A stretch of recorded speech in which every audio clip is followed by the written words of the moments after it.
Pode começar? Vou começar.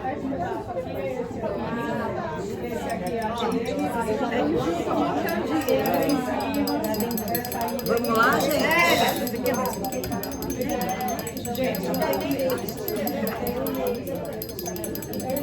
Oi, gente, boa noite.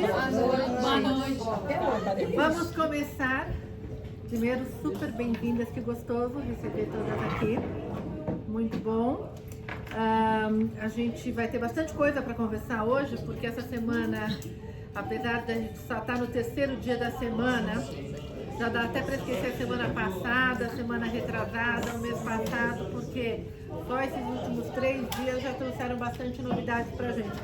Então, nada melhor do que a gente sentar aqui e conversar um pouquinho. A Dê vai falar, como vocês já sabem, a visão de economia, a visão do que está acontecendo, e o Zé Eduardo vai conversar um pouquinho sobre mercado. Então essa é a ideia. A gente vai falar, vocês sabem que a gente tem uma carteira administrada, então a gente vai falar sobre essa carteira, porque o importante é isso, não é só você olhar para os investimentos individuais, mas ver qual que é o pensamento por trás. Outro dia no grupo, né, André, que foi colocado, IPCA mais 8, nossa, que bacana.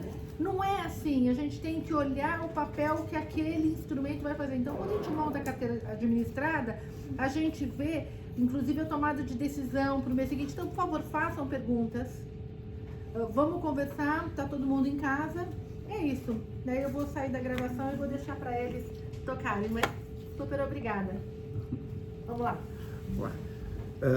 Só para comentar com vocês que quando a gente pensou nessa atividade, nesse evento de encerramento do ano, a gente achou que seria legal a gente dividir com vocês aquilo que a gente faz mensalmente, né? Quer dizer, mensalmente a gente reúne o comitê de investimento, a gente faz uma série de análises com relação a cenário econômico, com relação ao mercado, com relação a perspectivas, e a gente disse, olha, embora o comitê de investimentos mensalmente esteja aberto para quem quer participar, é sempre mais difícil, a gente faz durante a semana, tal e coisa, então, disse, olha, talvez seja interessante a gente convidar todo mundo aqui, né, mais nesse momento de mercado, né, encerramento do ano, mostrar para vocês como a gente faz mensalmente, né? E como a gente já nesses 6 anos quase de Women Invest, a gente pensa o investimento, como disse a Maria Helena, não só olhando para o produto, mas olhando para a alocação, né? A gente pensa no conjunto e depois a gente escolhe as peças para fazer essa alocação. E como a nossa carteira administrada tem tido um crescimento também muito importante nesses últimos meses, né? A gente disse, olha, vamos conversar sobre isso. Quer dizer, na verdade, a carteira administrada nada mais é do que a concretização de tudo aquilo que a gente vem falando, do processo de investimento que acaba terminando, não é, com a alocação e continuando depois com o monitoramento, com uma série de coisas. Então, como é que é a nossa reunião do Comitê de Investimentos? É exatamente como a gente vai fazer agora. Falta o Reinaldo, né, que é sócio da Panambi, foi diretor de política monetária do Banco Central, ele não está em São Paulo, mas geralmente a Denise abre com o cenário econômico, falando sobre o cenário econômico local e também o cenário econômico internacional, que a gente completa. Depois a gente fala sobre o mercado, quer dizer, a gente faz uma recapitulação sobre como se comportaram os diversos ativos, né? Com foco principalmente na parte de renda fixa, né? E depois eu entro, né, tentando fazer um apanhado geral daquilo tudo e colocando a sugestão de, eventualmente, alguma modificação na nossa alocação. A função do Comitê de Investimentos é chegar até a sugestão de alocação por classe de ativos, ou seja, o que é renda fixa, o que é renda variável, multimercados, eventualmente investimentos no exterior. A gente não entra no produto. Produto é uma outra reunião que a gente faz com o comitê de produtos. E aí sim a gente analisa uma série de coisas. Dizem os entendidos, e a gente vê as estatísticas, que mais de 80% do resultado final de uma carteira de investimentos vem de uma boa alocação. Os os 20% restantes, ou aquilo que resta, vem de seleção de produtos, vem de market timing, vem de redução de custos e uma série de coisas. Mas quando a gente fala de fato no coração do processo de investimento, a gente fala na alocação, que é justamente isso que a gente vai conversar agora, vai mostrar agora, e vocês, como disse a Maria Helena, por favor, estejam à vontade para perguntar, para ver qualquer dúvida que eventualmente vocês tenham. Então, com a palavra a professora Denise. Como o Zé falou, a gente acaba recapitulando um pouquinho, né? A última vez que a gente fez essa conversa foi há um mês atrás, parece que faz anos, inclusive, né? E alguns pontos que a gente colocou lá, na verdade, acabaram acontecendo ao longo do mês, né? O cenário já não estava positivo e aí a gente terminou falando, olha, o risco é de piorar e não melhorar. E foi efetivamente o que aconteceu ao longo desse último mês, Tá né? todo mundo escutando bem? Sim. Não, a Eliana não tá conseguindo escutar direito. Um pouquinho mais alto. Tá. Então, eu vou começar pelo cenário internacional, que eu acho que é uma, assim... É o mais fácil. É o mais fácil, porque esse não se comportou de forma diferente, Isso não atrapalhou né? muito, o Fed né? diminuiu 0,25, que ele tinha falado que ia diminuir de taxa de juros, né? Então, a gente está no momento que o mundo está reduzindo os juros.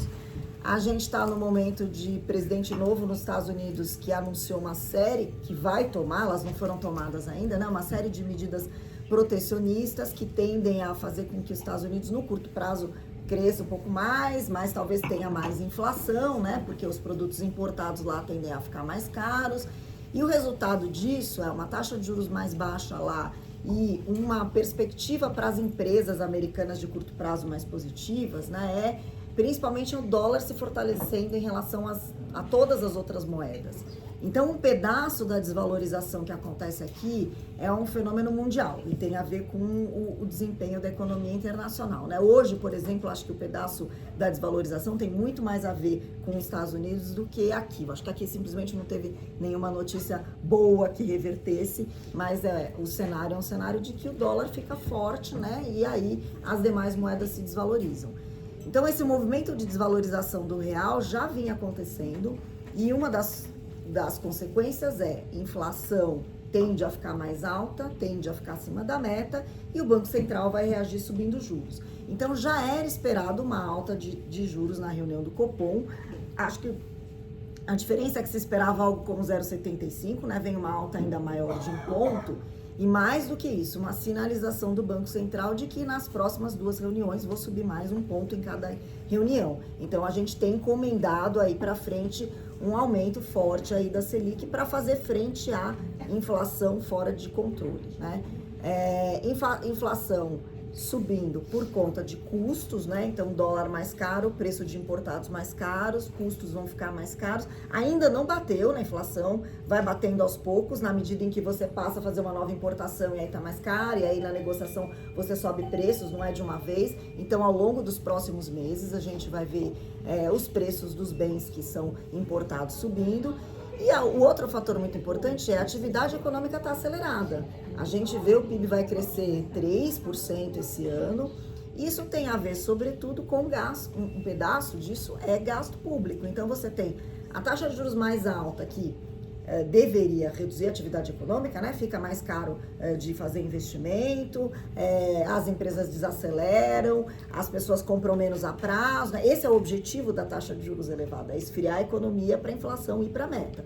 Por que não esfria? Porque do outro lado você tem um governo que gasta e que fica alimentando a fogueira da demanda, né?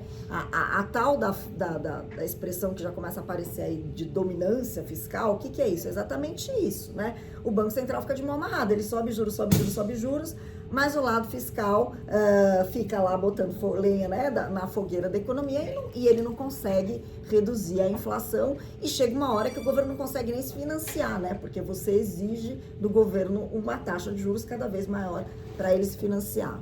Falem.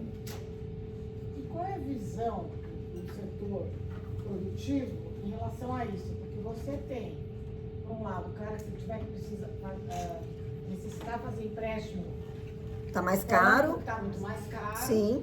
E ao mesmo tempo, se você tem um aumento de demanda, quer dizer, do ponto de vista industrial, empresário, independente se ele é político para lá ou Sim. para cá, mas como que fica essa equação? Porque isso é muito complicado. E não é à toa que a gente vê a bolsa penando, né? Assim, apesar da gente ter uma alta de atividade econômica, a gente deve ter. Bom, primeiro, essa alta, ela é agora, né? A tendência é que a gente tenha um esfriamento da economia a partir do segundo semestre do ano que vem. Provavelmente o PIB deve crescer metade do que ele cresceu esse ano no ano que vem. Porque esse é o papel do juro alto. Ele vai esfriar a economia em algum momento. Mas a pergunta dela, né? O industrial, se a pessoa exporta, é bom. Não, então, primeiro, numa situação sempre tem ganhadores e perdedores, né, gente? Nunca todos os setores são afetados. Setores exportadores numa situação de câmbio mais desvalorizado tem um desempenho melhor. Então, o agronegócio, não tendo um problema de safra, porque esse ano teve um problema de quebra de safra, não tendo um problema de safra, vai bem. Investimento, vai mal. Então, exatamente por conta disso, novos projetos de investimento certamente vão sofrer com uma taxa de juros mais alta. Então, lá na frente a gente vai ver a economia mais fria. Mesmo que a demanda agora esteja aquecida, isto é uma coisa momentânea. Tende a esfriar lá na frente, né? Mas como fica a relação dos insumos? Vão ficar mais Porque caros. Você, por exemplo, eu tenho uma indústria, não importa se eu sou multinacional ou não, eu vou comprar insumos, Sim, né? Eu vou produzir alimentos, eu vou produzir outros tipos de produtos, enfim. Mas os insumos, eles estão atrelados ao quê, de uma certa maneira? Porque você tem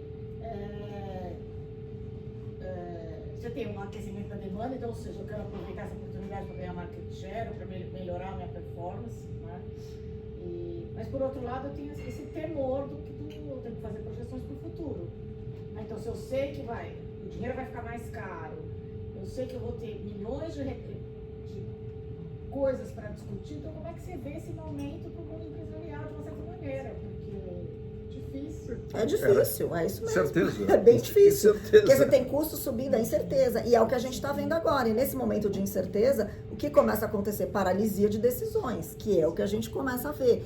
E é aí que a economia esfria, né? As decisões são paralisadas, os investimentos não são feitos, os consumidores daqui a pouco vão parar de comprar, porque começa a ficar muito caro. Então, aí você tem um momento de esfriamento da economia. Sem dúvida nenhuma, é um momento complicado para quem está no mundo produtivo. A não ser setores que certamente são beneficiados, mas que, na verdade, se a gente pegar o total da economia brasileira, é um pedaço só, né? A maioria dos setores tende a sofrer e tende a esfriar.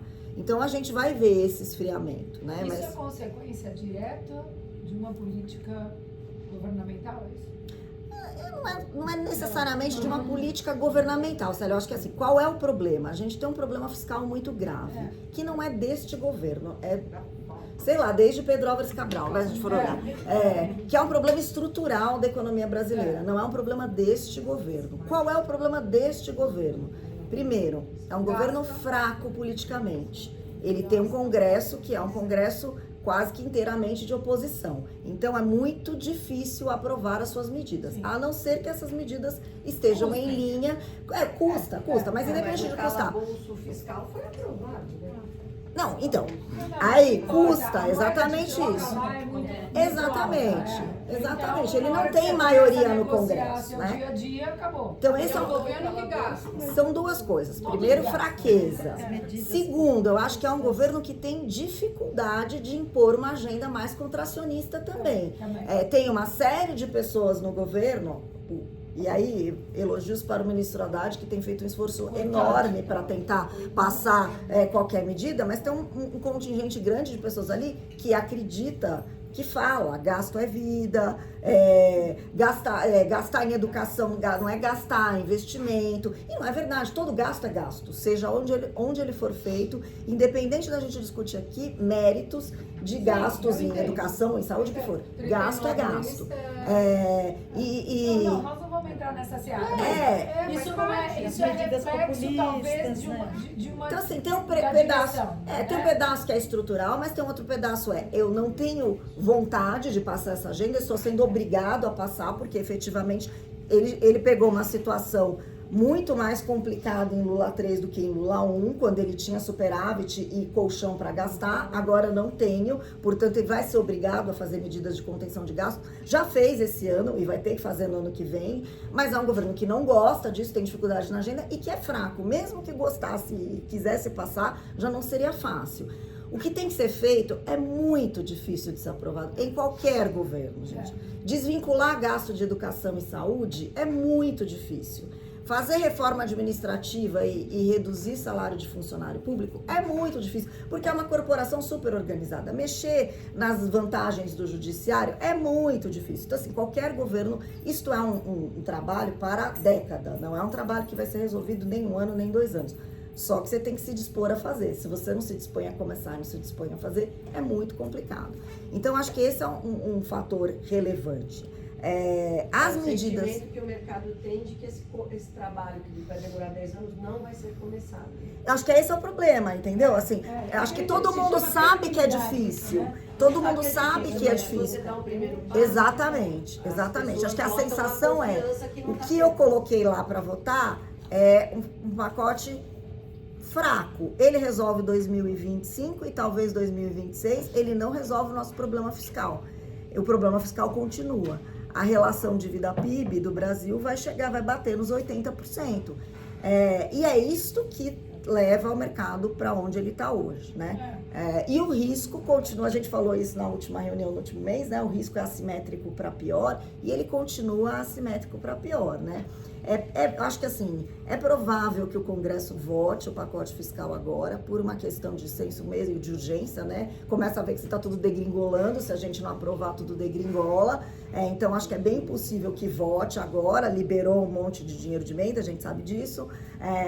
Mas é isso, não resolveu o problema mais estrutural. A gente precisa continuar, a gente continua precisando de reformas mais profundas, que é difícil de ser feita num governo mais fraco, mais ainda, e mais, daqui para frente a gente chega no final do mandato, né? A gente tem 25, primeiro semestre de 25 no máximo para votar alguma coisa, depois a discussão vai ser eleições. E aí matérias não serão votadas por qualquer que fosse o governo, né? Então, assim, a janela diminuiu muito. Então o cenário é um cenário bastante desafiador daqui para frente e o Banco Central está numa posição bastante complicada, né? Ele foi muito duro na ata, deixou bem claro que o pacote fiscal é um problema, as medidas precisam ser votadas e não tem muita coisa para ser feita a não ser subir juros, né? Pode subir o juros? Até quando? Qual é o limite? O céu é o limite. O céu é o limite. Sabe qual é o problema?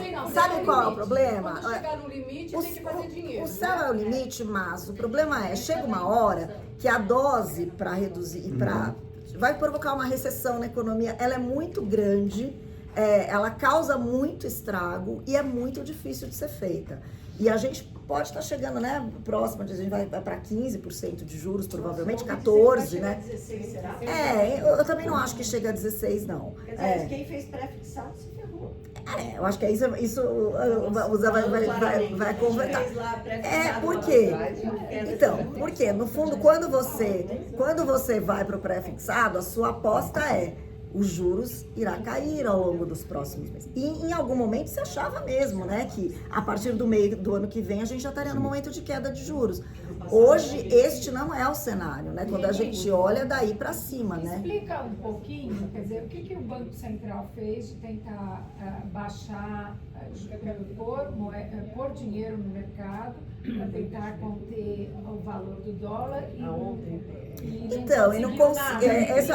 Esse é um bom. Por que não conseguiu? Porque assim, quando faz sentido o Banco Central intervir no mercado cambial? Quando você tem um problema, quando o mercado cambial está disfuncional, você tem um problema de falta de divisas no país, você vai lá problema de liquidez, no fundo. Nós não temos esse problema. Aliás, tem uma coisa que o Brasil resolveu, foi as suas contas externas. A gente tem uma quantidade enorme de reservas, a gente não tem problema de déficit de transações correntes, de financiamento, de externo, nada disso. Então, assim, o mercado cambial funciona de acordo com a oferta e demanda. O câmbio está subindo porque as pessoas estão querendo se proteger e comprar dólar nesse momento. Então, não tem um problema de disfuncionalidade nesse sentido. Então, essa conversa que a gente vê, é uma especulação, não é. E aí, obviamente, acho que a gente estava num momento super tenso, entendo o que o Banco Central tentou fazer, mas o resultado é esse, né? Quando você não tem um problema de disfuncionalidade, de falta de liquidez, Não resolveu nada. Não resolve, porque continua tendo demanda por moeda e tem moeda para atender essa demanda, né? Você acha que isso foi programado antes da internação do Lula ou não tem nada a ver? Não. Não tem nada a ver? Não tem. Aconteceu o paralelo. É isso, assim, no fundo as expectativas foram se deteriorando. Quem não ajuda? Não ajuda o Lula sair e dar uma entrevista que você tem o problema é o Banco Central, cara. O problema não é o Banco Central, é o único que está fazendo seu trabalho direito. Volta pro teu aí. Volta pro E teu. nem só ele, o Alckmin fez a mesma fala, né? Os juros que são muito altos. São muito altos mesmo, ninguém gosta disso, mas é o remédio possível diante de uma política fiscal que foi extremamente, né, leniente, né? Mas ele escolheu agora o presidente do Banco Central, então agora ele também não tem nada para falar.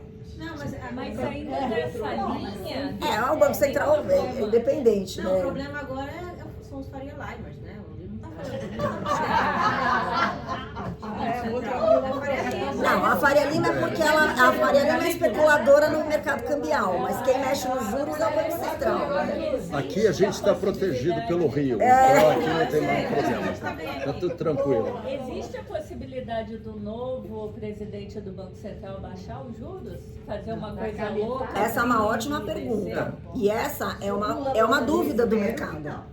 Eu também espero que não. Até agora ele não deu declarações nesse sentido. Ele votou junto com os demais. Ele deixou bem claro, a última ata deixou bem claro que as próximas as duas decisões são de altas fortes de juros e já são decisões sob a sua gestão. Então até agora não. Mas este é mais uma fonte de incerteza, sem dúvida nenhuma, do mercado. Mudou o presidente, ele foi escolhido por esse presidente. Em que medida ele pode atuar politicamente, não tecnicamente? Até agora o Banco Central vem atuando tecnicamente.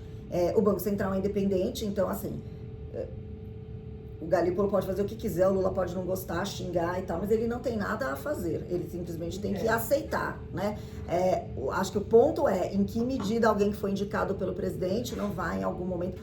Eu acho que esse escrutínio vai existir o tempo todo. Até agora, isto não aconteceu. Até agora, o Banco Central continua sendo bem técnico. O Banco Central tem uma meta. Isso, a meta dele é... Não é o Galípolo, são 10... É um conselho. É um conselho, mas agora você tem vários diretores que foram...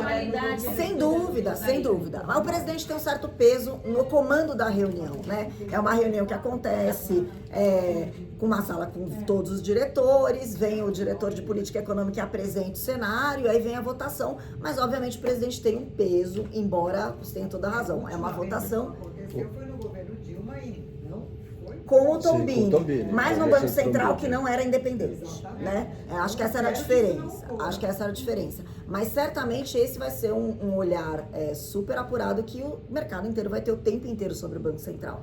Então, um dos papéis do Banco Central, que é gerenciar expectativas, ficou mais difícil, sem dúvida nenhuma, porque tem essa discussão, ele está sendo técnico ou está sendo político? Até agora, ele está sendo técnico e a gente não viu nada disso. Mas o tempo inteiro eu acho que ele vai ser testado. Acho que esse Políticas foram as reclamações e políticos foram Exato. todos que se opuseram Exato. àquilo que estava sendo Exato. feito. Eu Né? tenho uma dúvida que assim, quando eles trancam o tesouro, isso significa o quê? É que ontem, né? É porque no fundo estava muito caro desfinanciar, né? Eles podem fazer isso? Podem. É que nem a bolsa. Então, e por isso que eu perguntei, que eu estava lá fora, meu filho, como Faria Limer, recebeu isso. O que é? E eu tinha dinheiro que estava caindo de aplicação no mesmo dia. Você para de comprar, você para de vender título. E falei, bom, é verdade tudo isso? E não sabia o que fazer depois. O trancar o tesouro direto? Ontem, hoje funcionou hoje funcionou normalmente. normal. Hoje funcionou normalmente. É isso. Porque em momento de euforia e de histeria, é isso. É a emoção. É isso.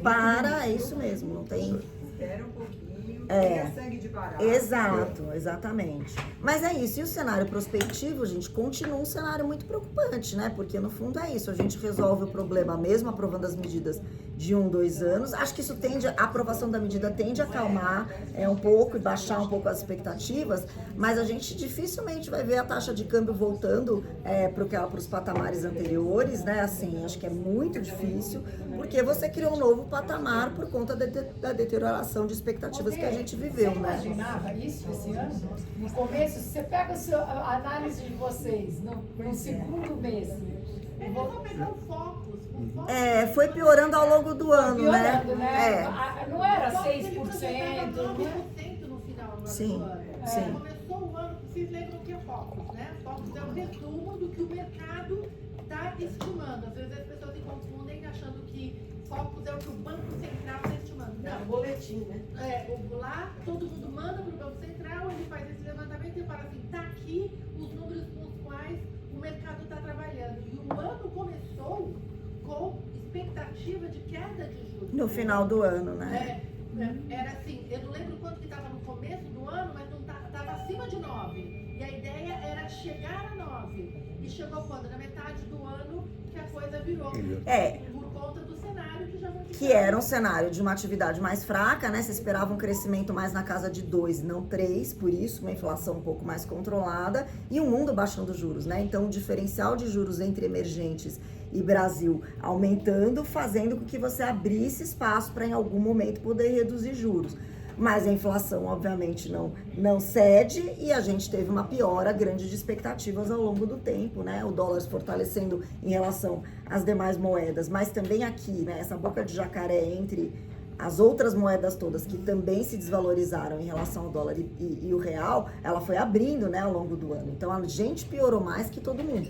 Né? E aí a inflação começa a vir, né? A não vir de acordo com o esperado, né? O Trump é uma ameaça pra gente? O que ele falou agora, de que pode ter ameaça, ou é não. o jeito dele? A gente é um país muito periférico, fala essa verdade, né? O Nós mundo somos não está muito terceiro do preocupado terceiro, né? com o Brasil. Assim, nesse sentido, né? Mas podia ser amiguinho, né? Nesse O sentido. amiguinho do Bolsonaro também não E não aconteceu ganhou, muita coisa. assim, eu acho que não tem muito nem, assim, acho que o que é pior? Lógico, não tem dúvida. É isso. o que eu acho que é pior, um mundo mais protecionista é um mundo pior. Um mundo com menos trocas comerciais é um mundo que cresce menos, é um mundo com mais inflação, então é um mundo pior. Então, as políticas protecionistas dele são ruins para o mundo. Não são só dele, né? No fundo, a gente está vivendo um mundo mais protecionista por uma série de razões, guerras, então os países tendem a ter uma posição mais isolacionista, então é ruim, não só para o Brasil, acho que para emergentes em geral é um cenário pior. Mas acho que assim, o Brasil em geral é uma figura relevante, vamos dizer assim, né? Nesse ponto de vista. Assim, como... Mas as negociações de importação e exportação ficam piores, né?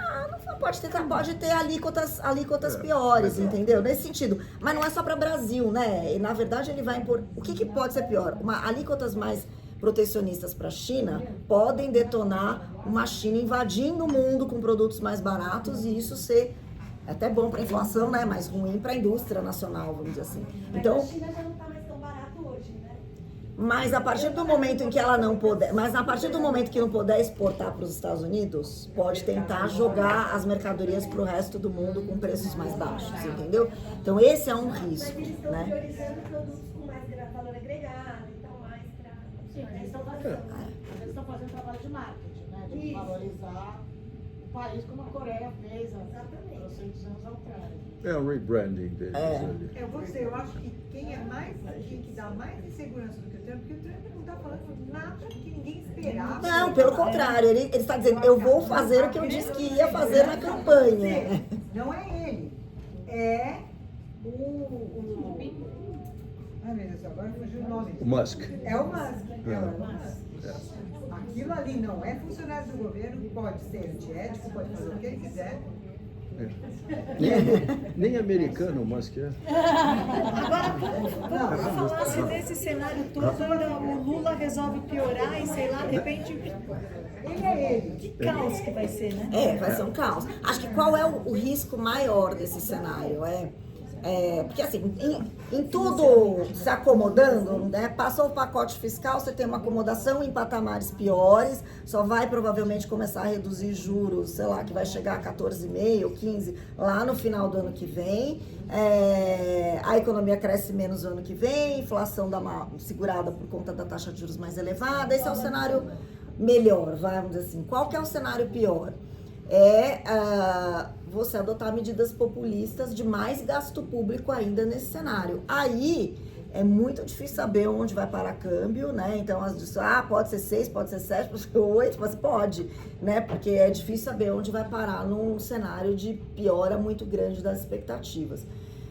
Só que esse é um cenário ruim eleitoral para ele também. Por isso que eu acho que ele tende a ser mais pragmático, apesar de falastrão, de falar um monte de bobagem e tal. Acho que ele tende a ser mais pragmático, porque esse é um cenário eleitoral ruim para ele também, né? Economia crescendo menos ou tentando entrar em recessão, inflação alta, porque aí você vai ter um cenário ruim de juro alto e inflação alta, porque o juro não consegue dar conta. E a popularidade já está mostrando. E a popularidade. Então, esse é um cenário eleitoralmente não favorável para ele. Então, acho que a tendência é você ter uma visão mais pragmática de efetivamente cumprir as metas fiscais no limite, né? No sentido de não vai fazer nada maravilhoso, não vai fazer reformas, acho que nada disso acontece, mas não ter uma deterioração ainda maior. Mas é um risco, sim, ficar desesperado e começar a falar assim, então vamos aumentar o Bolsa Família, né? Tentar fazer medidas para aumentar a popularidade que só pioram o cenário. Teoricamente já tem feito, né? Com essa história, cada aluno na escola, até... Mas isso já foi lá atrás, né? Em 23, né? No fundo, o grande problema foi aquele pacote ali entre a eleição e a posse, né? Aquele foi muito ruim. E é conversado sobre o cenário se o Lula morrer? Eu acho que Não, pergunta porque... Gente, palavra forte. não é um bom cenário, não, gente. Acho que é um cenário de muita incerteza no curto prazo. Eu acho que está longe da gente imaginar que o Alckmin de hoje é o Alckmin governador de São Paulo, né? E tem toda uma destruturação no começo, até você estruturar. Não é falado. Esse não é um cenário básico de mercado, nem que o mercado trabalha. Né?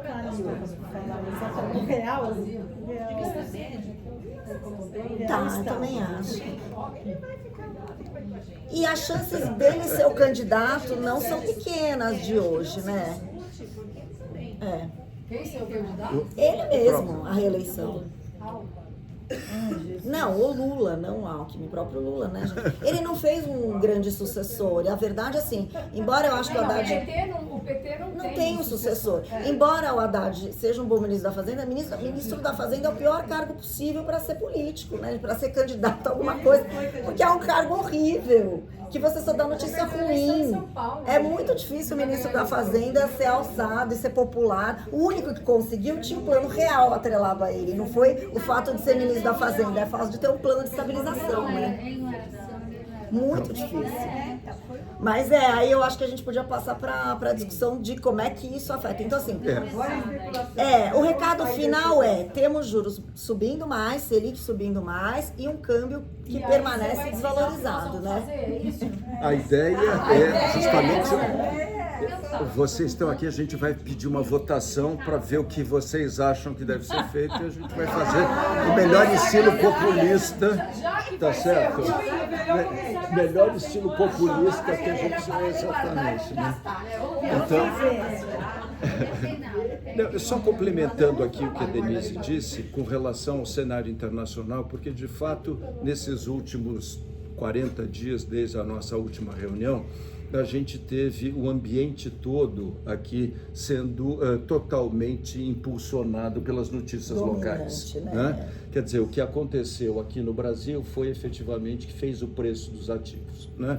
Hoje a gente teve efetivamente um pouco de influência lá fora, quer dizer, o Banco Central americano sinalizou uma redução de 1/4 de ponto percentual, mas, ao contrário do que se esperava, ele sinalizou também para o próximo ano apenas 2 cortes e não 4 cortes como estavam sendo esperados. Então, Isso não é uma garantia, mas é uma sinalização. Então, isso fez com que o diferencial de juros, principalmente entre os Estados Unidos e os outros países considerados desenvolvidos, não fosse tão grande como, ou não fosse ser reduzido como deveria ser reduzido. Então, isso, teoricamente, vai impactar numa atração ainda maior de dólares para os Estados Unidos, lembrando que os juros mais altos atraem o capital, né, como supostamente deveria acontecer aqui com o Brasil também. E aí, na verdade, esse diferencial não sendo reduzido como deveria ser reduzido, isso vai fazer com que os Estados Unidos ainda continuem atraindo uma boa parte de capital, o que faz com que o dólar se fortalecesse. Né? Então, hoje, a gente estava com o dólar hoje a 6,16 no começo da tarde, e ele chegou a 6,29, justamente porque o Banco Central americano mostrou que o Banco Central na verdade o Banco Central americano reduziu a expectativa de juros mais baixos para o próximo ano. Então, essa foi a razão. Mas, se referindo aqui aos últimos 30, 40 dias, de fato não houve lá fora nenhum dado que tenha feito ou que pudesse fazer com que houvesse qualquer preocupação externa que isso refletisse nos preços dos ativos aqui no Brasil. Mesmo com todos os fatos geopolíticos que aconteceram nesse período, não é? Quer dizer, com destituição aí do governo na Síria, algum tipo de movimentação de Israel aproveitando isso tudo que está acontecendo, mas a grande realidade é que hoje os fatos geopolíticos não têm atuado de uma forma importante sobre os ativos internacionais, as commodities, ou seja lá o que for. O ouro continua subindo, né? Quer dizer, o ouro subindo mostra que existe alguma preocupação com relação à segurança internacional, mas, por outro lado, também indica que os ativos americanos tenham encarecido. Então, hoje a gente vê grandes bancos centrais, né, China e outros bancos centrais, o próprio Bundesbank na Alemanha também, comprando ouro, aumentando as reservas, porque carregar hoje outros ativos, inclusive títulos do governo americano com tendência de queda, talvez não seja a melhor solução para um investimento de longo prazo, como geralmente costuma ser nos Estados, como costuma ser o investimento de bancos centrais, né? Então, vou fazer aqui um pouco, às vezes, do Reinaldo, sem, obviamente, o mesmo brilhantismo, mas vou mostrar para vocês aqui o seguinte. Essa tela mostra a mudança que houve no panorama dos ativos desde a nossa última reunião. Ou seja, tudo aquilo que aconteceu durante o mês de novembro. Não sei se vocês estão conseguindo ver aí de trás, mas só aqui, o que acontece aqui? Aqui a gente tem vários ativos, e são os ativos que a gente utiliza aqui no Brasil, né?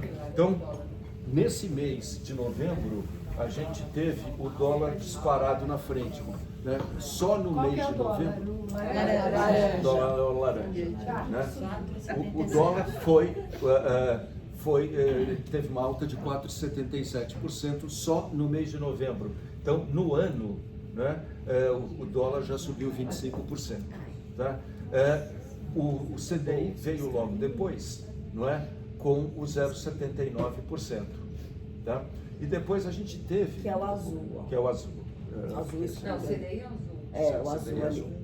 Tá? E o verde é o quê? O verde é o índice dos multimercados. Então, o que acontece? Os multimercados foram comparativamente bem nesse mês de novembro, não sei se vocês viram nas carteiras. Por quê? Porque eles perderam a fé nos ativos brasileiros e eles debandaram todos para o dólar. Uma parte de pressão daquilo que está acontecendo hoje na valorização do dólar se deve a compras maciças dos multimercados, não é? Então, quer dizer, é um ajuste técnico, não é? Os multimercados, para vocês terem uma ideia, nesse ano perderam, no final de novembro, 370 bilhões de reais. Né? os multimercados. Perderam 370 bilhões de reais. do ano, né? Então, no ano até a data. Mesmo com esse ajuste com o dólar, essa perda já é isso tudo? Foi Ou justamente eles o que aconteceu. recuperaram uma parte? Não, na verdade, o que acontece é o seguinte, houve perdas líquidas. O que o dólar proporcionou de ganho foi ganho no estoque que existia depois de terem saído os 370. Amenizou a perda, eles terem... Não, ele aumentou o patrimônio, mas não deixou de sair, porque uma coisa é aquilo que você sabe. Quer dizer, você gasta dinheiro, você investe bem, o seu patrimônio sobe, mas a saída já existiu. Entendeu? Então é isso, quer dizer, o dinheiro saiu, os 370 saíram. Como alguns multimercados subiram, o estoque remanescente depois desses 370 bilhões, né, fez com que os patrimônios subissem um pouco, mas o que saiu. Então a diferença foi bastante grande. Né? E todos os restos, os outros, por exemplo, o IPCA pré de 3 anos, que é esse aqui, é o índice de pré-fixados, ou seja, de títulos pré-fixados, né, comprados a taxas acima de 13%, 14% ao ano. E mesmo assim, né, pelo fato dos juros terem subido muito, né, eles acabaram caindo aqui 1,73%. Né? Então, quando a gente olha isso aqui, esses retornos aqui em novembro, e a gente vê o que aconteceu no ano, a gente vê como é difícil fazer com que uma carteira diversificada dê resultado. Né? Isso por quê? Porque aqui no Brasil a gente não tem, talvez, aquilo que seja a premissa básica de investimento, que a cada retorno, né, ou para você ter retornos mais altos, você precisa assumir riscos mais altos também. Né? Quer dizer, o que é o retorno mais alto? O retorno mais alto seria justamente você ter um retorno acima do risco zero. Risco zero é o CDI, ou seja, aquilo que o governo paga para você e que, em princípio, está livre de risco. Né? Mas, se você for considerar o retorno que dá, e aí a gente vai ver outro gráfico aqui, do Bovespa contra o CDI, mesmo no longo prazo, a tese das ações fica completamente nula, ela fica desarmada. Ou seja, no Brasil, a gente não vai ter uma recompensa pelo risco assumido quando a gente considera ações. Então, isso daqui é só para mostrar para vocês que, de fato, a nossa vida no mês passado não foi fácil, porque gerar resultado quando a gente tem títulos, quando a gente tem classes de ativos significativas. Não sei, deixa eu ver. Precisa de alguém como você. Eu fico imaginando um desses de até dezembro de 20 de dezembro. O laranjinha vai estar mais para cima. O laranjinha vai estar mais para cima. Dá um pouquinho Vai menos, lá. daí cabe tudo. Peraí. Eu estou pilotando uma máquina que não é minha, então... Um pouquinho menos. O que é esse último? Agora a gente leu. Continua. O que é esse UI renda real atual?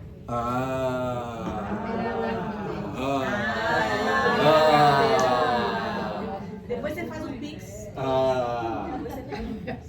Essa era a pergunta que você queria. Bom, segura um pouquinho. Ninguém tá me julgando. Segura um pouquinho. Fazer aqui. Perguntou antes da hora. Já chega a resposta. Tá? Tá mexendo. Aí. Mas aqui acho que já passamos por aqui, né? Já? Já. Agora foi. Vai no anterior, por favor. Vamos lá, isso. Todo mundo consegue ver? Não, se conseguir. Então, pode. Isso aqui. Isso. Pouco mais. Isso. Mantém aqui. Eu vou descendo, vai me instruindo. Tá. Então, o que acontece? Esses daqui são os perfis de risco com os quais a gente trabalha. Tá? A gente está focado nesse modelo conservador, que é justamente aquilo que a gente indica não só para os clientes, mas para todo mundo que quer ter um retorno ajustado ao risco, que faça sentido de acordo com o Brasil. Ou seja, a gente chega, como eu disse, à conclusão de que não é adicionando risco que a gente tem um retorno proporcional. Eu vou ter ações, porque tendo ações, em algum momento essas ações vão dar resultado para mim. A gente olha para trás e vê que a coisa não é bem assim. Então, aonde a gente consegue maximizar a relação risco-retorno?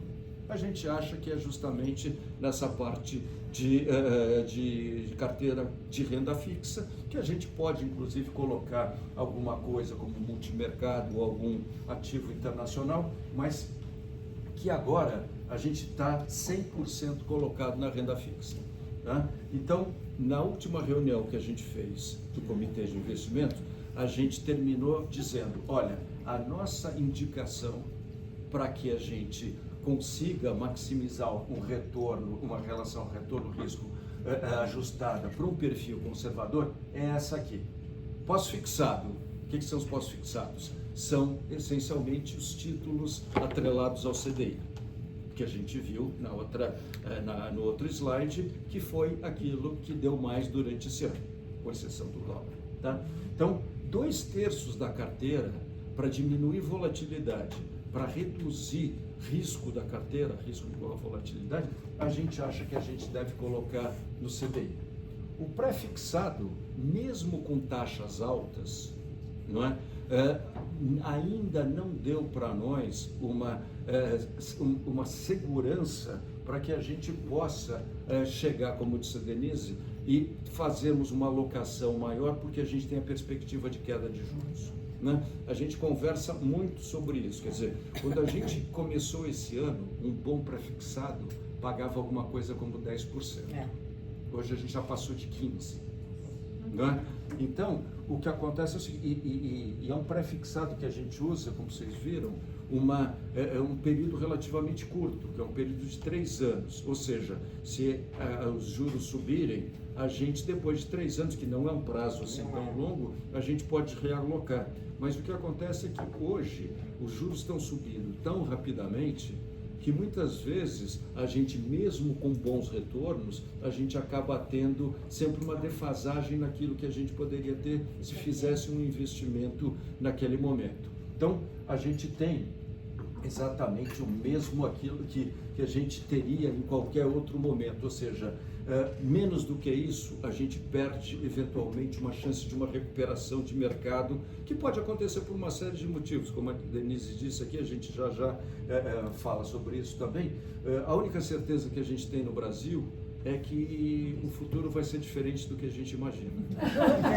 Tá certo? Até o passado é incerto. Até o passado é incerto. Então, quer dizer, a gente, quando começou o ano, trabalhava com um cenário, né, que era um cenário de redução de juros. O mundo inteiro reduzia juros, o Banco Central brasileiro foi pioneiro tanto na alta como na redução de juros, estava tudo muito bem, até que uma determinada reunião, que veio numa sequência de arcabouço fiscal, de metas fiscais que ficaram desconsideradas naquele momento, o mercado começou a dizer, opa, peraí, que tudo aquilo que a gente estava acreditando parece que não vai se concretizar.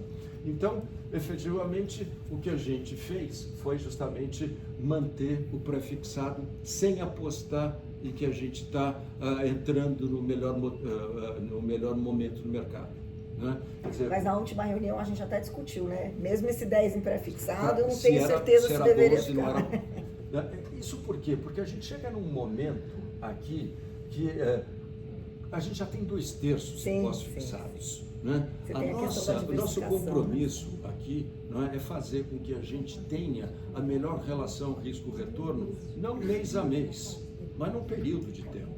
Né? Então, o que acontece é o seguinte, isso tudo que está acontecendo pode e deve ser revertido em algum momento que a gente não sabe qual é. Se a gente estiver totalmente fora do mercado, a gente corre o risco de perder um eventual retorno e fazer com que o nosso rendimento seja bom. Então, isso é dogma na hora de você fazer uma alocação. Né? Hoje mesmo, por exemplo, o Itaú, não sei se vocês viram, fez uma redução de ações brasileiras para o patamar mais baixo dos últimos 8 anos. Né? Ou seja, desde o governo da Dilma, o Itaú não recomendava tão poucas ações brasileiras, né? Isso era para o perfil moderado. Isso para o perfil moderado. Então, mas o que acontece é o seguinte, aí perguntaram lá para o CIO, lá para o estrategista, se ele não poderia zerar.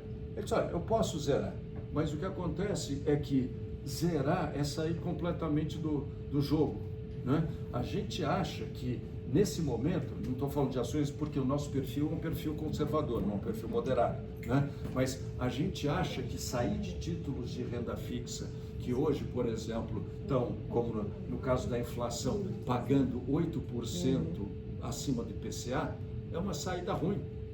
Porque se a gente tiver uma estabilização do mercado, a gente vai carregar uma posição que vai render para a gente IPCA mais 8%, que não é ruim, quando a gente considera que a inflação ainda está relativamente sob controle. Sim. Né? Quer dizer, a gente vai ver já que a diferença entre o que a gente propõe, né, em termos de retorno, a gente espera em termos de retorno contra a inflação, gera um juro real, um retorno real que é significativo, que é aquilo que o investidor de longo prazo quer. O investidor de longo prazo, ele não está preocupado em ganhar das ações, ganhar do CDI, ganhar de uma série de coisas. Ele quer ter, no caso do conservador, quer ter um retorno que supere a inflação e que não tenha uma oscilação exagerada na carteira. Então, ainda mais essa faixa etária que está aqui, né? Que tem que proteger. Exatamente. Tem que proteger, né? Porque, na verdade, hoje você mais do que protege, né? Porque aqui, qual é a história? Você aqui não só está protegendo o capital, que seria, digamos assim, uma preservação, mas você está tendo 8 pontos percentuais, 8%, né, de ganho sobre a inflação. Né?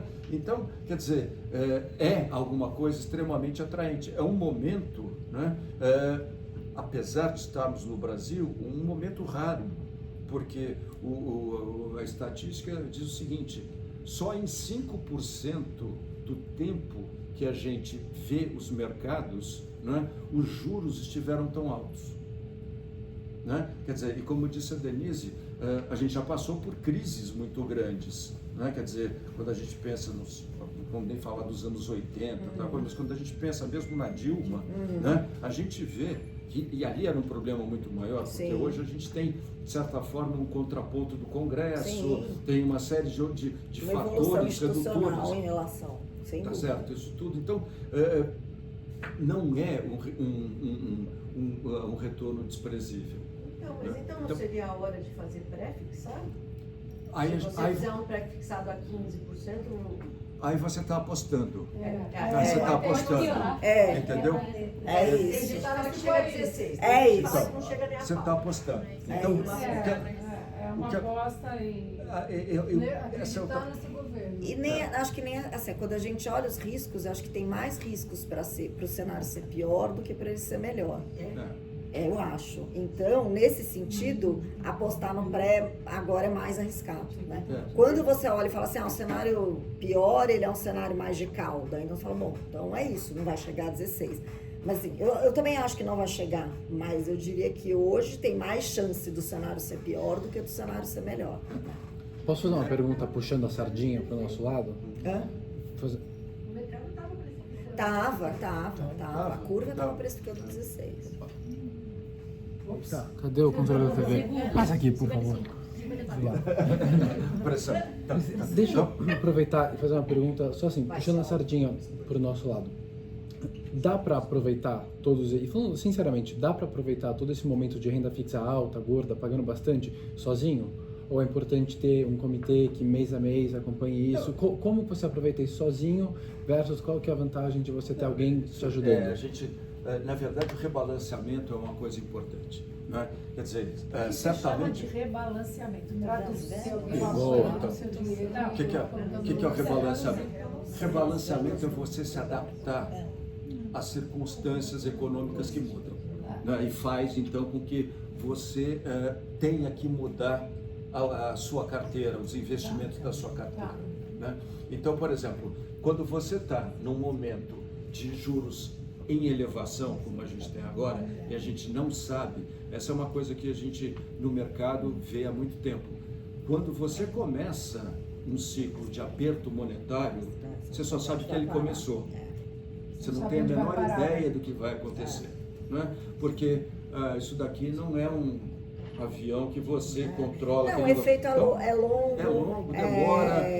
Muitas vezes ele é atrapalhado por outros canais, né? Como no momento. Então você sobe juros, mas você tem a demanda forte, então talvez tenha que subir muito mais. Então você não sabe realmente qual que é o juro necessário. Ele respondeu de outra forma. Eu acho que a sua pergunta é super pertinente, mas eu também quero dizer uma coisa em prol de vocês.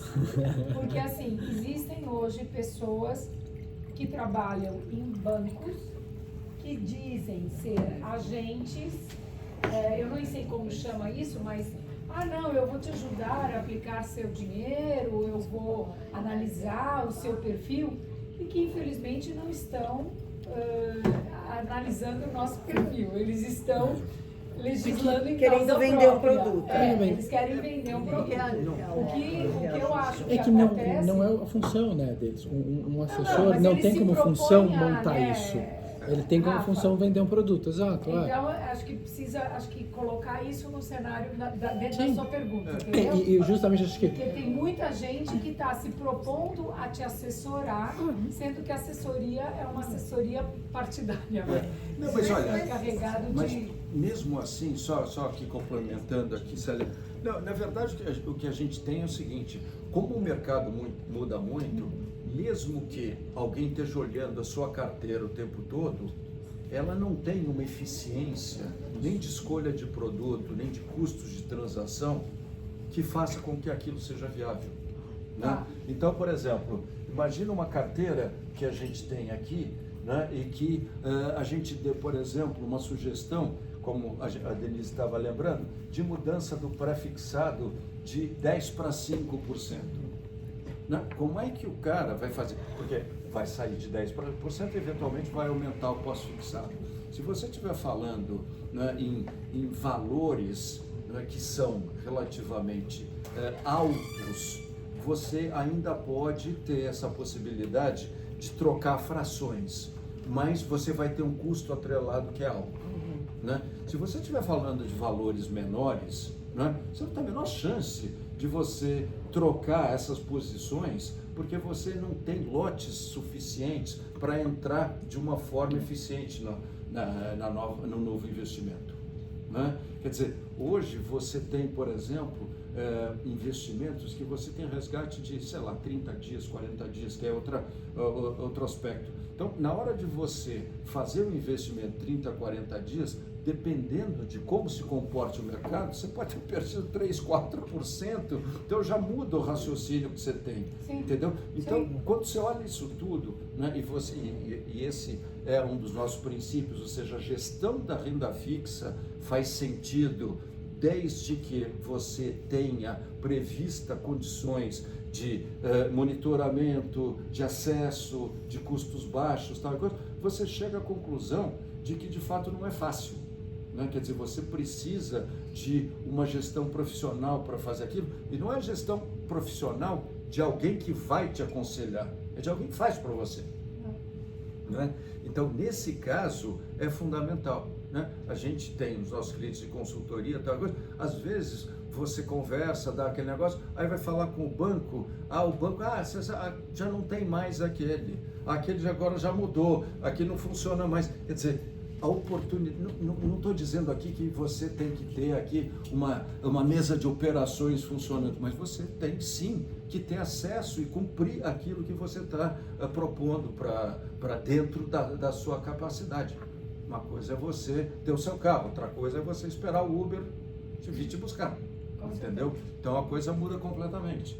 Então eu acho que isso é importante. Eu queria fazer uma pergunta. Você comentou agora há pouco que o Banco Central americano ia reduzir 4 vezes, agora vai reduzir só 2. 2, isso. E que isso significa que a queda da taxa de juros americana não ia cair tão rapidamente. Exato. Isso iria Fortalecer o dólar. incentivar os investidores a deixarem os Estados Unidos. Esse é um ponto. Segundo ponto, a gente sabe que o mercado de tecnologia, inteligência artificial, NVIDIA e tudo mais está super em alta e não é uma coisa de momento, de moda. É uma coisa que vai ser super importante para os próximos anos, né? E não valeria a pena ter um pouco de multimercado nesses setores de tecnologia? Vamos lá. Quer dizer, na verdade, a gente está falando de renda fixa Brasil. Tá? Sim, numa, claro, sim. Numa carteira de mercado para fora, sim. Isso, sim, quer dizer, quando você fala numa carteira diversificada, né, só que explorando com você, a gente sempre diz o seguinte, que você precisa ter, ou deve ter no Brasil, renda fixa. E deve ter fora tudo aquilo que o mercado lá fora oferece. Né? Então, para você investir em ações, o que você espera? Você espera crescimento. Né? Você espera juros baixos, senão você tem uma concorrência que inclusive reduz o crescimento. Você espera um mercado com regulação. Você quer ter você quer ver as instituições do país funcionando, né? Ou seja, contraposição entre poderes e uma série de coisas. Quando você olha para o Brasil, você vê que você não tica todas as caixinhas, tá certo? Então, o que a gente sempre diz? O Brasil é um país bom de renda fixa, né? Então você tem oportunidades interessantes, né? Se vai ganhar do dólar ou não vai ganhar do dólar é outra coisa, mas as oportunidades no Brasil, moramos no Brasil, temos que ter uma parcela de recursos no Brasil, tenhamos, pois, na renda fixa, né? Lá fora existem outros investimentos que aí sim, aí você explora setores que aqui no Brasil não tem. O setor, por exemplo, de tecnologia é um deles, né? Você tem um setor, quando você olha o Brasil, você olha o índice Bovespa, é o índice da velha economia. Totalmente. É um índice que tem mais de 20% mineração de commodities. Então você tem mercado. Você está dizendo que esse WI é para o mercado brasileiro? O que eu estou dizendo é que isso daqui, a proposta é que esta seja uma peça que vai contribuir para o seu portfólio como um todo. Em vez de você, né? Quer dizer, na verdade, a ideia é mostrar para vocês uma série de coisas e, como o Rafa disse, chegar à conclusão de que, de fato, uma gestão discricionária em cima de uma carteira de renda fixa faz muita diferença. Mas veja bem, a gente super... Ligado ao objetivo da pessoa. Cada um quer investimento no exterior, tem gente que quer. Ela perguntou 100% ou não? Então. Não é 100%. É que, veja bem, isso dá, pensa o seguinte... Não, 100% daquilo, se você pegar a perspectiva, quer dizer, da nossa alocação... Veja bem, isso daqui é uma estratégia, pensa que é uma caixinha de renda fixa. O seu patrimônio como um todo, ele vai ter várias classes de ativos. Esse é o princípio da diversificação. O que a gente está olhando aqui é para uma dessas caixinhas. Essa caixinha pode ser, por exemplo, 40% do seu patrimônio. Os outros 60% do seu patrimônio podem estar em várias outras classes de ativos. A gente tem uma visão super favorável a ter posições lá fora, em dólar, em moeda forte, investir em ações de fato nos países que crescem. Você pega os Estados Unidos, o S&P 500 tem 42% de exposição à tecnologia. Isso é bárbaro. Ou seja, se você quer ter exposição à tecnologia, faz muito mais sentido você ter uma exposição através do índice lá fora do que aqui no Brasil. Porque aqui a gente tem o quê? 2% de exposição à tecnologia? Então veja bem, isso aí, como que a gente chama isso? Building block. Pensa que você tem seu patrimônio como um todo. Para você é 100%, certo? Você pode olhar 50%, vou colocar nos Estados Unidos em dólar. O que eu quero no Brasil, 50%, a gente pode colocar, por exemplo, em renda fixa. Então, esse 100%, ele é a composição desses 50%. É uma caixinha. Isso, a gente está... É só para... Porque, veja bem, se você der um zoom out, reduz isso. Você vai ver que a gente tem renda fixa, 100. Multimercado, 0. Ações, 0. O que a gente está dizendo... Os três conceitos, tem aqui os três... Isso. Então, mas deixa eu aproveitar e falar mais uma coisa quando veio esse conceito da carteira administrada. A gente, em março, faz 6 anos, né? E uma coisa que a gente ouve muito as mulheres falarem é: eu quero ter renda. Uma preocupação que a gente tem sempre é: esta renda, ela não pode ser em detrimento do seu patrimônio. Descapitalizando. Né? Descapitalizando. Então, esta carteira aqui é uma carteira para renda fixa, onde você, querendo, você pode ter renda, porque a gente sempre faz o controle da inflação e vê qual que é o ganho real. Este é o objetivo deste trabalho. Muito mais. Então, você fala assim, fundo imobiliário, né? Eu tenho fundo imobiliário porque eu quero ter renda. Não é tão simples. Você tem fundos imobiliários que, de fato, você tem essa renda, eles pagam muito bem, tem vantagem tributária e tudo mais. Só que você tem que olhar, ou ações que pagam dividendos. Você tem que olhar este pedaço aqui e ver o que você pode tirar sem machucar o poder de compra deste patrimônio. Então é só isso, por isso que é um pedaço, é um building block, principalmente para quem fala, eu só quero ter renda fixa. Como o Rafa falou, todo mundo aqui que acompanha o Universo sabe o quanto a gente é favorável ao investimento no exterior, desde sempre. Tá? Isso, e teve ainda agora, a partir de hoje, começa a diminuir um pouco, mas até renda fixa no exterior está pagando bem. Então... Vamos só retomar aqui, Rafa, porque na verdade a gente quis mostrar aqui para vocês o seguinte, como é que sai do comitê de investimentos, né, a nossa sugestão de alocação. Não é nada mais do que isso, quer dizer, depois a gente entra até no detalhe do produto, mas aqui era só para mostrar para vocês que esse trabalho todo, que se o Reinaldo estivesse aqui, ele também daria a contribuição dele, que a gente analisa todo. E a gente, ao contrário daquilo que a Denise estava dizendo, né, a gente tem uma preocupação, sim, com o futuro, mas a nossa preocupação essencial é de 30 dias, tá certo? Então, a gente não está querendo hoje montar uma carteira que vá ser eficiente em julho de 25.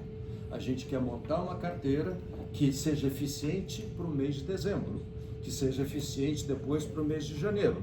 Então, tudo que acontecer intermediariamente vai servir para a gente formar a convicção e eventualmente sugerir aqui as mudanças, né? Então, até hoje, por exemplo, como a gente está fazendo agora o comitê de investimentos, a sugestão é basicamente, e a Denise aqui pode dizer se concorda ou não, é de manutenção disso tudo, né? A gente no mês passado, a gente estava aqui na dúvida de reduzir pré-fixado, de reduzir eventualmente inflação curta, inflação longa, quer dizer, porque inflação curta e inflação longa é de acordo com o prazo, né, dos títulos. Então, tradicionalmente, a inflação longa, ela tem uma oscilação maior do que a inflação curta.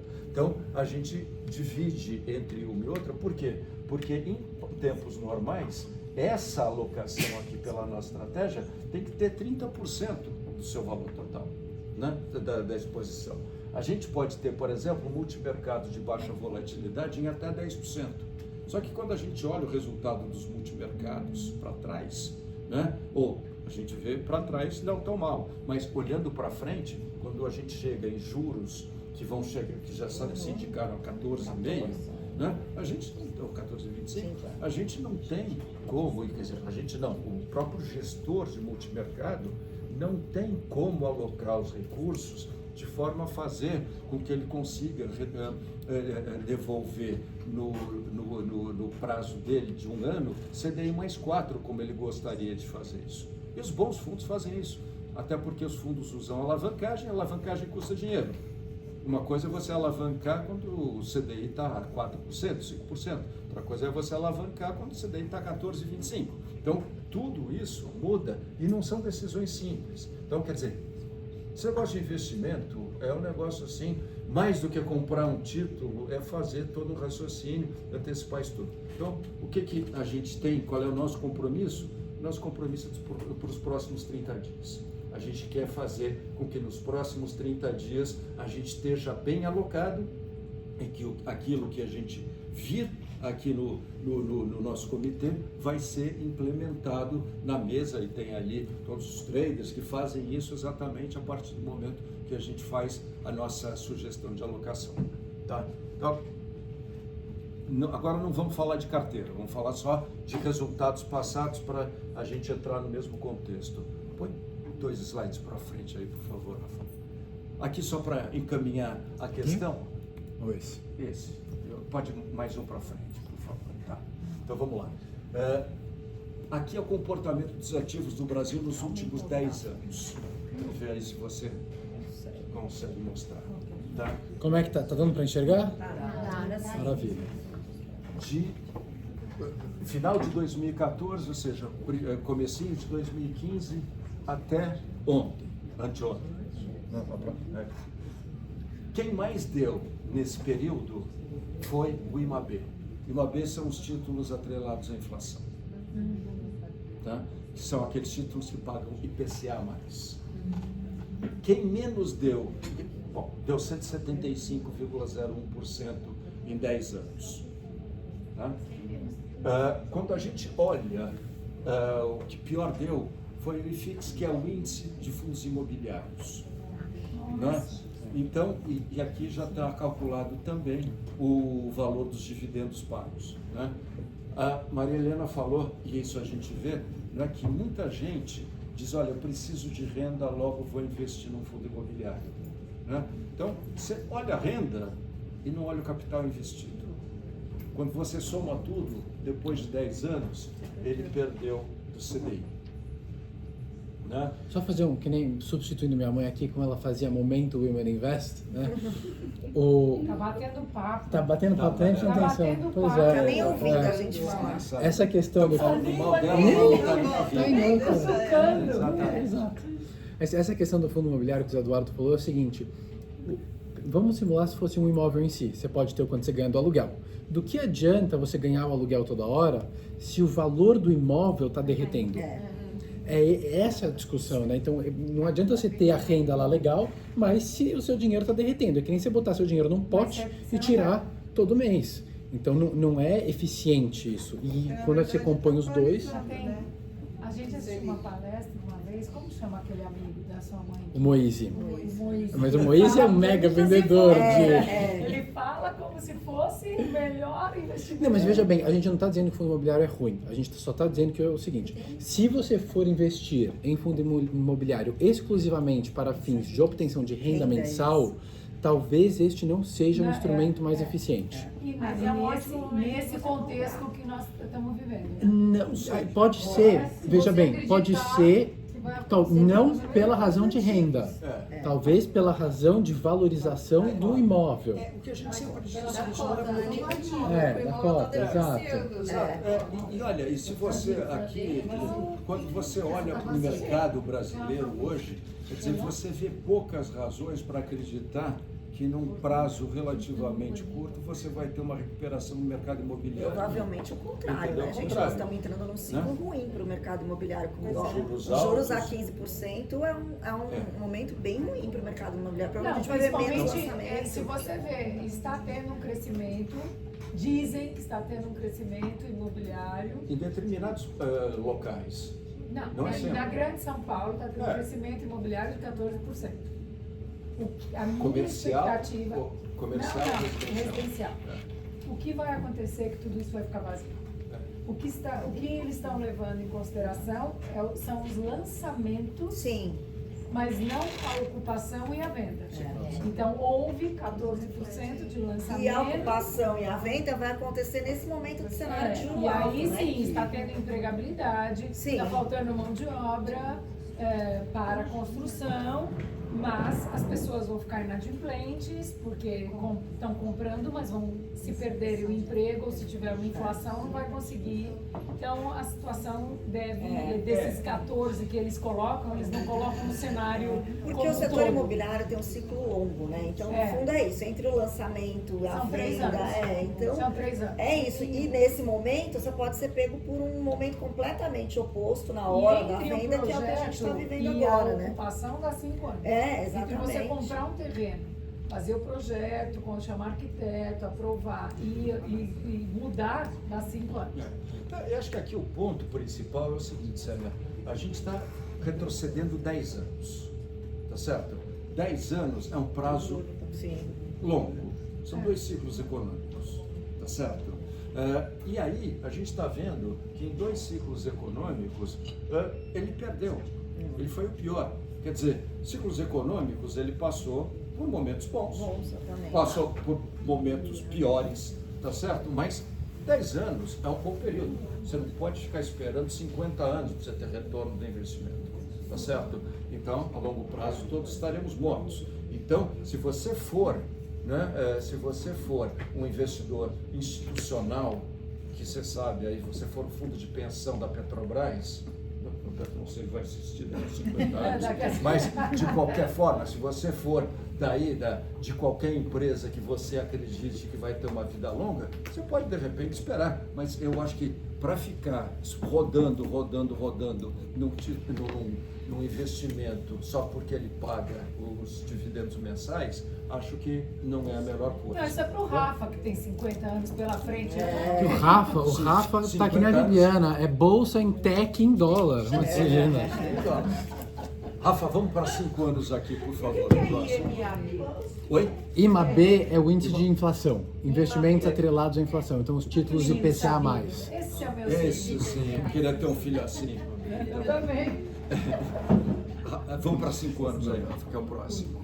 Desculpa. Pronto, então o que a gente pega aqui? Aqui a gente pega exatamente o que aconteceu de 19 até aqui. E a coisa muda completamente, a única coisa que não muda é que os títulos os fundos imobiliários continuam em último lugar. Mas o IMAB, que era o melhor em 10 anos, passa a ser bem pior quando a gente olha 5 anos. Então muda completamente aquilo que a gente tinha visto nos 10 anos, né? Então, agora, Rafa, vamos para o próximo, por favor, que não sei se vocês já viram ou não. Esse Essa gráfico daqui é a tabela periódica que o BBA faz, que eu acho que é muito interessante. Eles retrocederam até 2015, né, ou seja, um período de 10 anos também. Eles dão destaque aqui para 5 anos e para 10 anos. E pelas cores aqui a gente vê que existe uma alternância enorme, principalmente dos ativos mais voláteis. Bolsa aqui, bolsa aqui, bolsa aqui, bolsa aqui, bolsa aqui, bolsa aqui, bolsa aqui, aqui. Ou seja, bolsa é extremamente volátil, né? Então, aí a gente tem dólar, tem esse negócio todo. Ou seja, em 10 anos, como a gente viu, quem ganhou foi o IMAB. Em 5 anos, o IMAB veio para o 5º lugar também. Eu quero só comentar dos 5 e 10 anos anualizado. Porque isso aqui a gente vê o retorno. Lá é calendário fechado, 1º de janeiro, 31 de dezembro, né? Aqui não, aqui é quando você pegasse períodos de 12 meses, começando em qualquer momento e indo 12 meses. Então você tem uma estatística muito mais importante. Porque você não entra dia 1º de janeiro e sai dia 31 de dezembro, necessariamente. Né? Então essas 2 últimas colunas aqui, elas são super importantes nesse sentido, porque são 5 anos, mas quanto você ganhou naqueles 5 anos? São períodos de 12 meses, a média dos períodos de 12 meses durante 5 anos. E na última, a média dos períodos de 12 meses em 10 anos. Então ele te dá um resumo muito maior do que aconteceu nesse período todo. E só para responder lá. Só que a gente não enxerga, lá não dá para ver o que está lá. O que eu tenho que ler nesse Você tem que ler aqui. Deixa eu explicar o gráfico. Por favor. Vamos lá. Primeiro vamos explicar o gráfico. Aqui em cima vocês têm calendário fechado. Ok. 2015 a 2024. Ok. Aqui, que é o que minha mãe estava explicando, você tem a rentabilidade anualizada em 5 e 10 anos.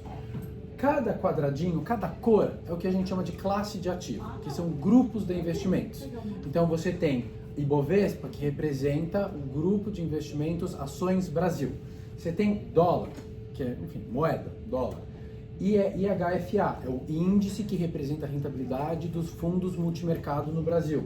CDI são os famosos pós-fixados. Cadê? IPCA é a inflação. O que eu estou esquecendo aqui? Os IPCA e IMAB. Aliás, IPCA é a inflação. IMAB é o índice de títulos IPCA+. Então, lembrando que quando você investe em renda fixa, você essencialmente tem 3 tipos de títulos que você pode comprar. Pós-fixado, que são os que têm sua rentabilidade atrelada à performance de algum índice, em geral esse índice é a Selic, que é a taxa de juros básica do país. ou o CDI, que é basicamente a mesma coisa. Você tem os pré-fixados, que já tem uma taxa determinada no momento da compra, ou você tem os índices, os títulos atrelados à inflação, que são aqueles títulos que que pagam IPCA mais alguma coisa. Então, se o IPCA for 10 no ano, vai ser IP 10 mais alguma coisa. Então, o IMAB representa a performance desses títulos IPCA+. O IPCA é só o IPCA, é só quanto rendeu a inflação. Rendeu, não sei se a palavra certa é rendeu, custou a inflação. Exatamente. Então, quanto mais para cima tiver a caixinha, a cor, maior foi o rendimento. Então, se você olhar nesse ano... É isso que faltava, essa explicação. Na verdade, o que for acima do IPCA, né, teve um rendimento real. Exato. Está lá para baixo. Exatamente. Mas quanto mais para cima, maior o rendimento no ano. Quanto mais para baixo, menor o rendimento. Então, quando você olha a caixinha, por exemplo, Ibovespa, a roxa, você vê que às vezes ela está lá embaixo, às vezes ela está lá em cima. Quanto maior essa oscilação, maior a volatilidade do investimento.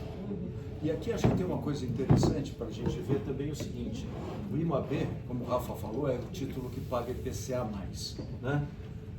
Quem segurou esse título, esse índice, né, por um período de 5 anos, teve um retorno de 5,8% ao ano contra o IPCA de 6%. Ou seja, mesmo que você dissesse, eu estou protegido contra a inflação, porque eu ganho IPCA mais alguma coisa, por uma ação de marcação do mercado, não é?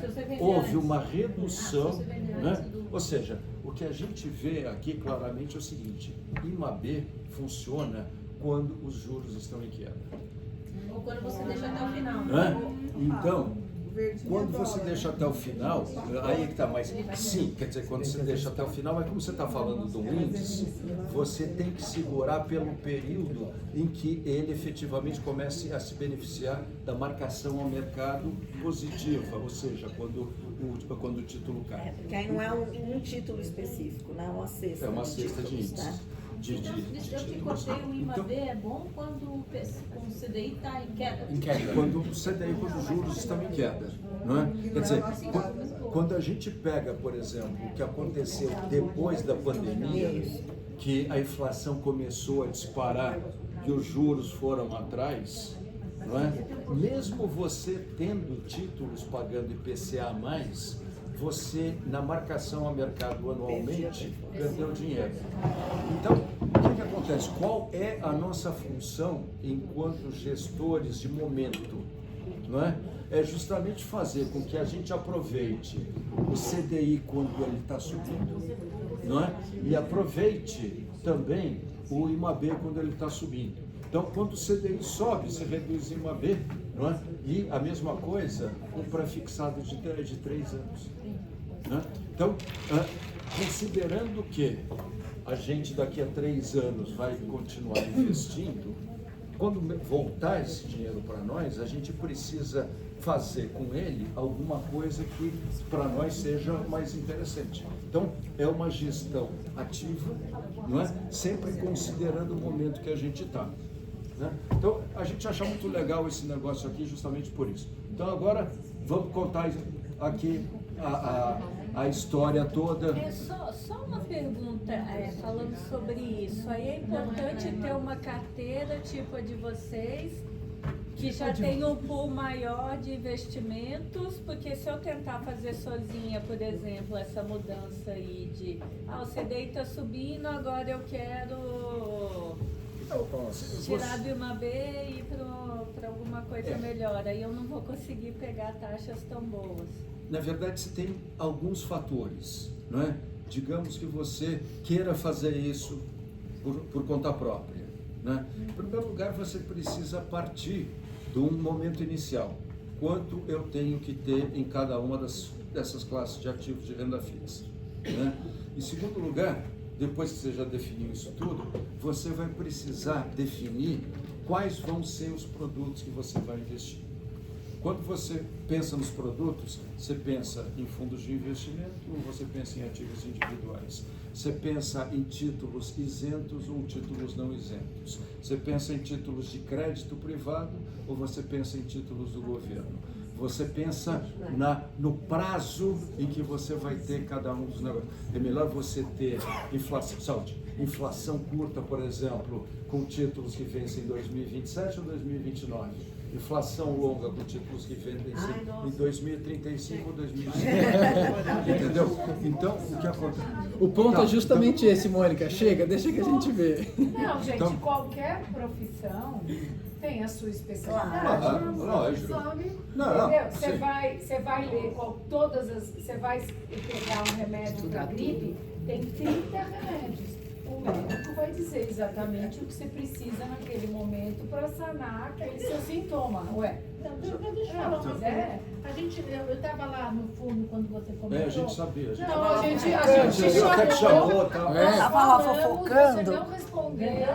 Verdade, você nos ignorou. Nós falamos do Moise e nada. Nada, ela não deu sinal E a de gente se vida. atrapalhando lá, né? Não deu sinal de vida. Desculpa. Bom, mas vamos lá. O que eu ia falar em termos de profissional de mercado, porque até é legal a gente falar isso, que muito se discute, como é que cobra, mas mais importante do que como é que cobra, é qual é a função de cada profissional. Então eu vou tentar defender aqui, mas fazendo uma explicação. A gente começou a conversa com o Zé Eduardo falando 80%, um pouco mais, um pouco menos, vem da alocação. Então, quando você vai montar a sua carteira, você tem que montar por classes de ativos e depois escolher os produtos, aquela história de montar a casa e tudo mais. Quando você vai rechear a sua carteira, daí você vai ter os assessores de investimentos que vão te ajudar com os produtos que você busca. O que eu discordo de um trabalho que a pessoa fala assim, vou te ajudar a você olhar o seu perfil, não é nem olhar o seu perfil, Célia. A pessoa, para te indicar produtos para a tua carteira, ela tem que enxergar a sua carteira toda. Ela tem que ver, nem que ela consiga desenhar bem o seu perfil, ela tem que ver aquele produto adequado naquele momento. Então, e para isso, tá? O assessor de investimento, ele não tem, não é nem que ele não sabe fazer, não é a função dele. Não é a função dele. Na hora que você vai e faz a prova para fazer isso não é exigido de você. Então, isso tem que ficar muito claro. E eles até falam, eu sou, não sei se ainda amiga ou não, mas do Francisco Amarante, que é da ABAR, que defende isso, eu estou no grupo da GV, a gente morre de rir, porque ele fala muito disso, que eles conseguiram que o título fosse para assessor de investimentos, mas é assessor de produtos de investimentos. E não assessor de investimentos, é uma coisa bem diferente.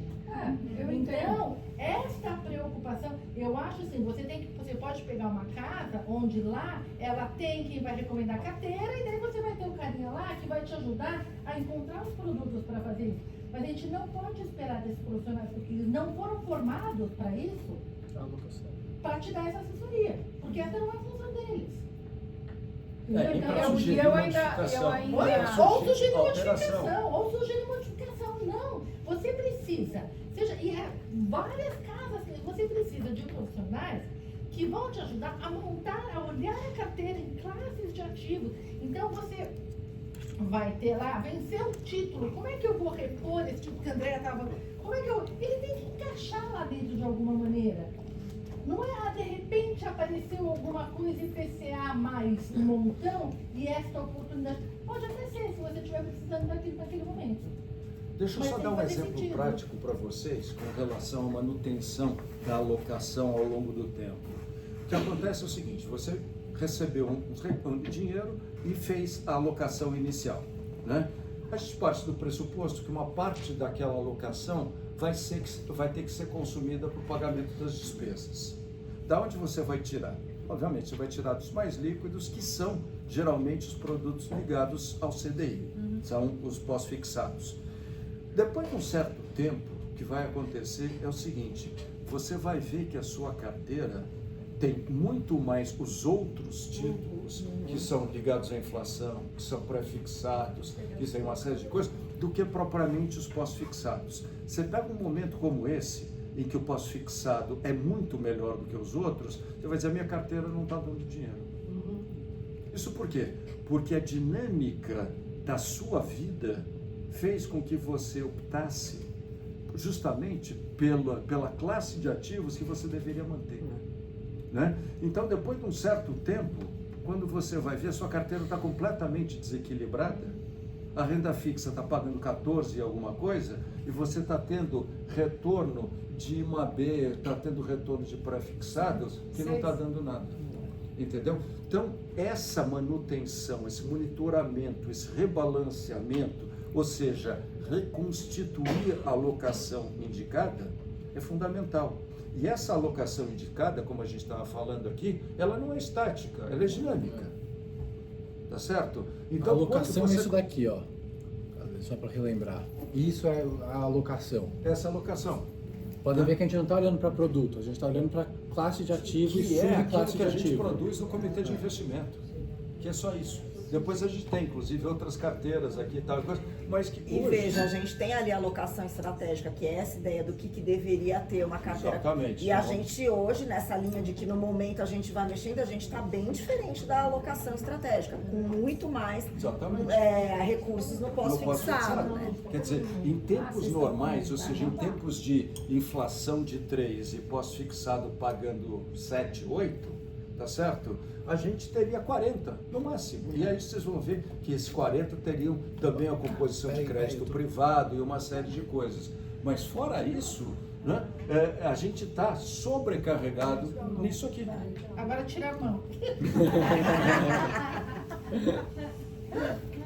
Eu vou estudar. Claro. Né? Eu vou estudar porque eu não sei nada. Calma. Eu não sei a diferença entre CDI e CDB. É o B. É o A pro B.